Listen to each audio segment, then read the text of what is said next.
Hello बच्चों, आज की क्लास में हम डिस्कस कर रहे हैं हमारी वर्कशीट नंबर 21 जो हमारी 21 अगस्त 2020 की वर्कशीट है। और आज का हमारा जो टॉपिक है वो है समरूप त्रिभुज। उसका इंट्रोडक्शन आज हम कर रहे हैं। समरूप त्रिभुज, अब आपने कक्षा 9 में जो सर्वांग सम त्रिभुज हैं वो सीखे थे। तो सबसे पहले तो बेटा समरूप और सर्वांग सम, इनके बीच में अंतर समझ में आना चाहिए। समरूप और ये है, इधर हम लिख लेते हैं सर्वांग सम। देखो, इनके नाम से ही पता चल रहा है कि इनमें क्या अंतर है। समरूप, जिनका रूप समान हो, समान रूप, रूप समान है, बाकी वो छोटे बड़े हो सकते हैं, दिखने में एक जैसे हैं लेकिन उनके आकार जो हैं वो छोटा या बड़ा हो सकता है। तो समरूप मिलके बना है समान और रूप से। और सर्वांग सम मीन्स सर्व जमा अंग जमा सम, यानी ऐसी आकृतियां जिसके सर्व यानी सारे, अंग यानी भाग या हिस्से, सम यानी समान, जिसके सारे अंग समान हो, सारे भाग समान हो। और जब हम गणित की भाषा में इसकी बात करते हैं, अगर हम त्रिभुज को ही देखें, जैसे यहाँ पर ये दो त्रिभुज हमें दिए हुए हैं, ये सर्वांग सम कब होंगे? जब इनके सारे अंग समान होंगे, बिल्कुल बराबर होंगे। और त्रिभुज के अंग, अब इसके क्या हाथ पैर हैं? हाथ पैर नहीं है। जब हम त्रिभुज के अंगों की बात करेंगे तो उसके अंग, हाथ क्या हैं? उसकी भुजाएं। तो ये भुजाएं उसकी, अगर तीनों भुजाएं बराबर हैं तो वो सर्वांग सम है ना। और क्या है उसके पास? उसके कोण, तीन कोण और तीन भुजाएं, ये हैं हमारे त्रिभुज के अंग। अगर ये अंग समान हैं, एक जैसे हैं, तो त्रिभुज हो जाते हैं हमारे सर्वांग सम। और समरूप का मतलब है कि देखने में दोनों हैं तो त्रिभुज, लेकिन वो छोटे बड़े हो सकते हैं। उनकी आकृति सेम है लेकिन आकार अलग हो सकता है। तो वो त्रिभुज होते हैं हमारे समरूप, या वो आकृतियां होती हैं हमारी समरूप। अगर मैं एक छोटा वृत्त ले लूं और एक बड़ा वृत्त ले लूं, तो ये भी वृत्त है, ये भी वृत्त है, लेकिन इनके जो त्रिज्याएं हैं वो अलग अलग हैं। तो ये दिखने में एक जैसे हैं, रूप समान है इनका, लेकिन ये बराबर नहीं है, क्योंकि इनका अंग कौन है? इनकी त्रिज्या, वो बराबर नहीं है। इसकी त्रिज्या छोटी है, इसकी त्रिज्या बड़ी है, यानी इसके अंग अलग अलग हैं। तो ये सर्वांग सम नहीं है, ये समरूप हैं। तो अंतर समझ में आ गया समरूप और सर्वांग सम का। अब बढ़ते हैं हम आज की अपनी वर्कशीट की ओर। दो आकृतियां यानी बहुभुज समरूप होती हैं यदि उनका आकार समान हो, लेकिन माप एक जैसा हो भी सकता है और नहीं भी। जो मैं आपको बता रही थी वो एक जैसे हो भी सकते हैं और अलग अलग भी हो सकते हैं। अब जैसे यहाँ चित्र दिया हुआ है, एक चित्र जो है वो छोटे आकार में दिया हुआ है और ये चित्र वही है लेकिन बड़े आकार में। जैसे आप अपनी फ़ोटो डेवलप कराने चाहते हो तो एक होता है पासपोर्ट साइज़ और एक होता है पोस्ट कार्ड साइज़। फ़ोटो आपकी ही रहती है, रूप आप ही का है, लेकिन एक जगह छोटा साइज़ है और एक जगह बड़ा साइज़ है। यही होता है समरूपता। ठीक है, तो निम्न तस्वीरें समरूप हैं लेकिन माप में समान नहीं हैं। अब एक त्रिभुज का उदाहरण, इसमें तीन भुजाएं और तीन कोण, जैसा मैंने आपको बताया था। तो दो त्रिभुज सर्वांग सम होते हैं यदि उनके सभी संगत कोण और संगत भुजाएं समान हो। संगत कोण यानी अगर मैं ये कोण ले रही हूँ तो इसका भी मुझे यही कोण लेना है। अगर मैंने कोण B लिया है तो इसका संगत कोण यहाँ पर Q है, और अगर कोण C लिया है तो इसका संगत कोण है R। हम ये नहीं कहेंगे कि कोण A जो है कोण R के बराबर है इसलिए सर्वांग सम है। हम हाथ की तुलना हाथ से ही करेंगे ना, ये तो नहीं कहेंगे इसका हाथ उसके पैर के बराबर है इसलिए सर्वांग सम है। नहीं, संगत कोण और संगत भुजाओं को हम कंपेयर करेंगे। ठीक है, अब आते हैं हम आगे। दो आकृतियां सर्वांग सम होती हैं यदि उनका आकार एक जैसा हो और एक ही माप की हो, जैसे झुमके या रजिस्टर के खाली पृष्ठ। तो ये सर्वांग सम आकृतियां तो हम आसपास बहुत सारी देख पाते हैं जो बिल्कुल सेम आकार की, एक ही जैसे आकार की भी होती हैं और उनका माप वो भी सेम होता है। अब देखते हैं आगे क्या दिया गया है। दो समरूप त्रिभुजों की संगत भुजाएं समानुपाती होती हैं और संगत कोणों के मान समान होते हैं। अब हमने समरूपता तो देख ली। अब अगर दो त्रिभुज समरूप हैं तो उनकी जो भुजाएं हैं, यानी ये भुजा और इसकी संगत भुजा यानी ये, उसी प्रकार ये भुजा और ये और ये और ये समानुपाती होते हैं, यानी इनके अनुपात जो हैं वो समान होते हैं। समानुपाती यानी समान अनुपात। हर शब्द अपना अर्थ खुद बताता है, देखो, यानी ये सारी भुजाएं समान अनुपात में होती हैं और संगत कोणों के मान समान होते हैं। यहाँ मेन चीज़ होती है कि जो संगत कोण हैं ये इक्वल होंगे, इनमें अनुपात नहीं होता, ये इक्वल होते हैं। क्योंकि अगर ये कोण 60 डिग्री का है और मैं अगला जो त्रिभुज बनाऊं उसे 30 डिग्री का कोण कर दूं, तो क्या ये आप समरूप रहे? नहीं, ये समरूप नहीं है। तो भुजाएं समान अनुपात में होंगी लेकिन संगत कोण जो हैं वो इक्वल होंगे, बराबर होंगे। अब देखते हैं यहाँ पर हमें जो बताया गया है, त्रिभुज ABC और त्रिभुज PQR, दो त्रिभुज दिए हुए हैं। कोण A कोण P के बराबर दिया हुआ है, कोण B जो है वो कोण Q के बराबर दिया है और कोण C कोण R के बराबर है। यानी हमारे तीनों कोण बराबर हैं। तो ये कैसा त्रिभुज हो गया हमारा? समरूप त्रिभुज। कैसे त्रिभुज होगा ये? समरूप त्रिभुज।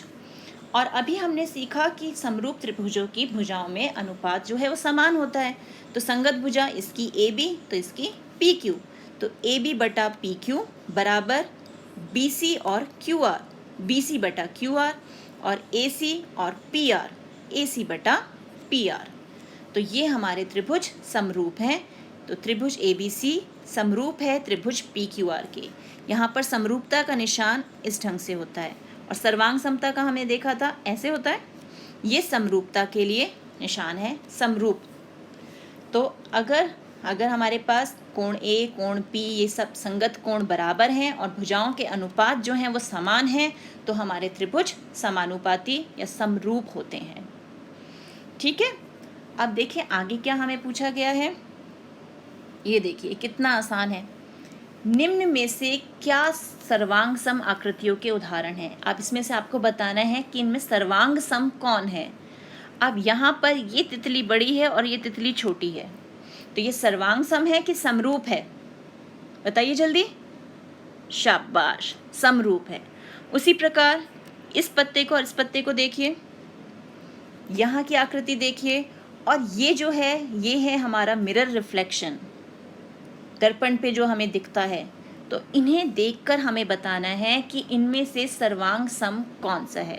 ये मैं नहीं बताऊंगी, ये आप खुद ढूंढेंगे। आपको मैं बता चुकी हूँ सर्वांग सम और समरूप में क्या अंतर है, तो आप खुद डिसाइड करेंगे इनमें सर्वांग सम कौन है।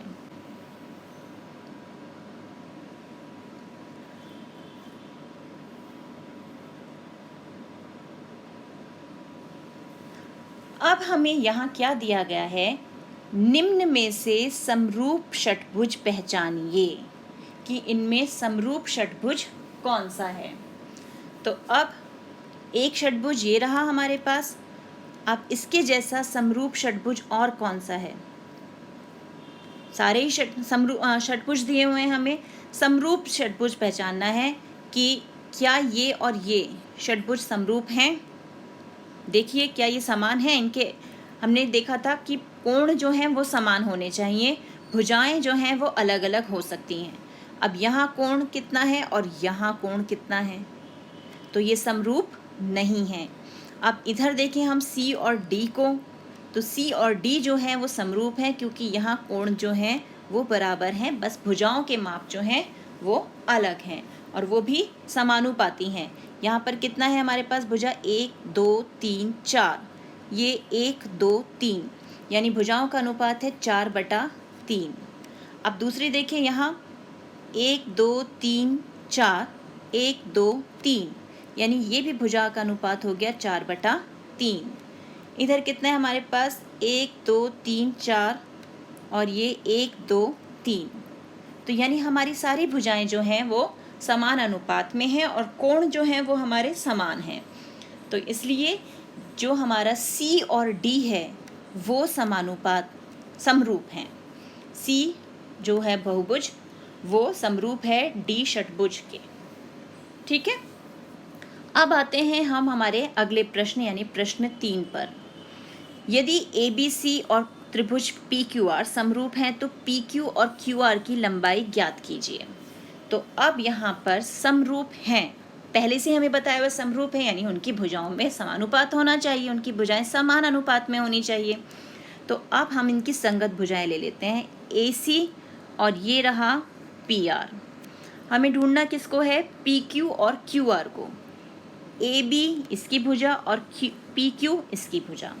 अब हम ध्यान से देखें तो AC बटा PR बराबर होगा AB बटा PQ के, क्योंकि वो संगत भुजा है, और वो बराबर होगा BC बटा QR के। ये सारी संगत भुजाओं के अनुपात हमने लिख लिए। अब हमें बस इनके मान रखने हैं। AC हमारा कितना है, AC है 12, PR कितना है, PR है 18 बराबर, अब हमें क्या लेना है, AB कितना है हमारे पास 7, और PQ का तो हमें मान ज्ञात करना है। तो PQ कितना हो जाएगा, PQ हो जाएगा 7/12 गुणा 18। इसे हल करके आपके पास उत्तर आ जाएगा। इसी प्रकार हम QR का मान भी ज्ञात कर सकते हैं। हम फिर AC अपॉन PR यानी 12/18 बराबर BC का मान हमें दिया हुआ है 10 बटा QR, वो हमें निकालना है। तो QR कितना हो गया, QR हो गया 10 गुणा 18/12। इसे हल करेंगे तो हमें QR का मान मिल जाएगा। तो अब हल कर सकते हैं ना। तो इस प्रकार हम समानुपात जो इनका गुण है उसका प्रयोग करके प्रश्नों को हल कर सकते हैं। अब देखते हैं अगला प्रश्न क्या है। रिक्त स्थान भरें। सभी वृत्त समरूप होते हैं और समान त्रिज्या वाले वृत्त कैसे होते हैं हमारे, समान त्रिज्या वाले वृत्त होते हैं सर्वांग सम, क्योंकि उनका अंग ही समान हो गया ना, तो वो होते हैं हमारे सर्वांग सम वृत्त। कैसे वृत्त होते हैं वो, सर्वांग सम वृत्त। ठीक है, सभी वर्ग सर्वांग सम है कि समरूप हैं, वर्ग तो छोटे बड़े भी हो सकते हैं ना, तो वो समरूप हैं, सभी वर्ग समरूप हैं। और सभी खाली स्थान त्रिभुज समरूप हैं। कौन से त्रिभुज, समद्विबाहु त्रिभुज की समबाहु त्रिभुज, कौन से त्रिभुज हमारे समरूप होते हैं, समबाहु त्रिभुज। कौन से त्रिभुज हमारे समरूप हैं, समबाहु। फिर है निम्न के 2 अलग अलग उदाहरण दीजिए, समरूप आकृतियां और सर्वांग सम आकृतियां। अब इसके उदाहरण तो आप स्वयं देंगे, अपने आसपास देखिए आपको कौन सी आकृतियां दिखती हैं कि वो समरूप हैं और कौन सी आकृतियां दिखती हैं कि सर्वांग सम हैं। अब समरूप का एक उदाहरण मैं आपको बता सकती हूँ, छोटे आकार की चूड़ी और बड़े आकार की चूड़ी समरूप हैं, दोनों के दोनों वृत्त हैं लेकिन अलग अलग त्रिज्याओं के, तो वो हो गई हमारी समरूप आकृतियाँ। इसी प्रकार के आपको और उदाहरण ढूंढने हैं और यहाँ लिखने हैं। तो इस वर्कशीट को हल कीजिए। मिलते हैं एक और वीडियो में, तब तक keep practising and enjoy maths.